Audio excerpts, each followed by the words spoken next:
Hello, and this is Delia again. I'm reading The Vampire Diaries, The Struggle. I'm on chapter 12, and this is part 6.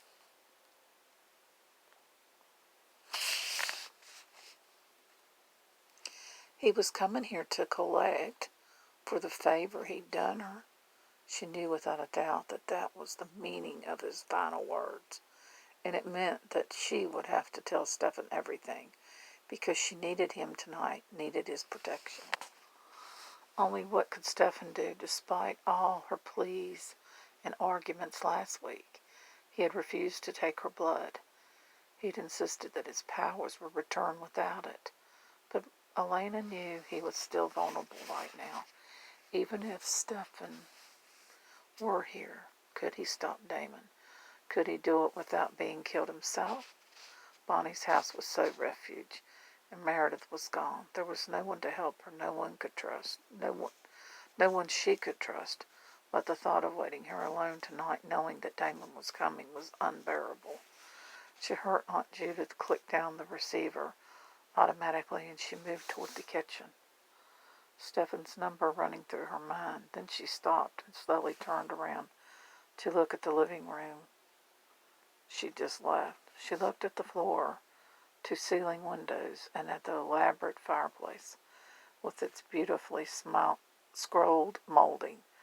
This room was part of the original house, the one that had almost completely burned in the Civil War. Her own bedroom was just above. A great light was beginning to dawn.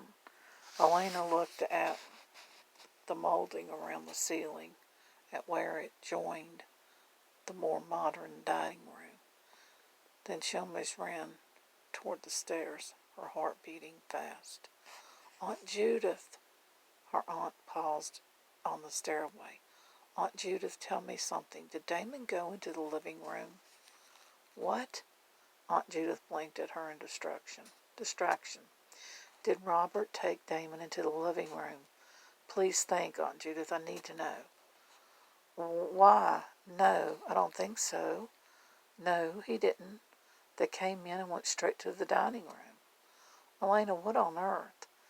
This last, as Elena impulsively threw her arms around her and hugged her. Sorry, Aunt Judith, I'm just happy, said Elena. Smiling, she turned to go back down the stairs.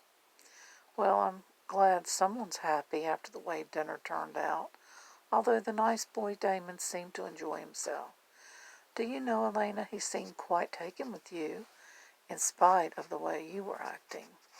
Elena turned back around. So? Well, I just thought you might give him a chance, that's all. I thought he was very pleasant, the kind of young man I'd like to see around here. Elena giggled a moment, then swallowed to keep the hysterical laughter from escaping.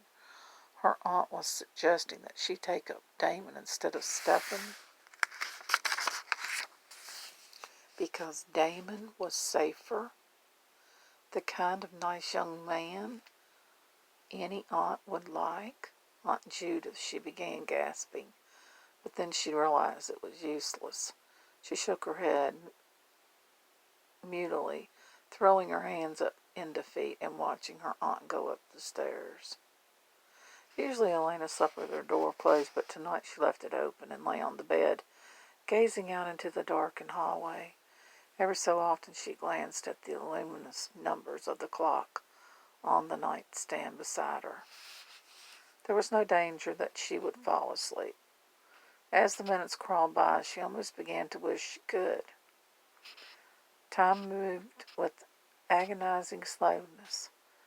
11 o'clock, 11:30, midnight, 1 a.m., 1:32. At 2:10 she heard a sound. She listened, still lying on her bed, to the faint whisper of noise downstairs. She knew he would find a way to get in if he wanted to. If Damon was that determined, no lock would keep him out. And I will continue this.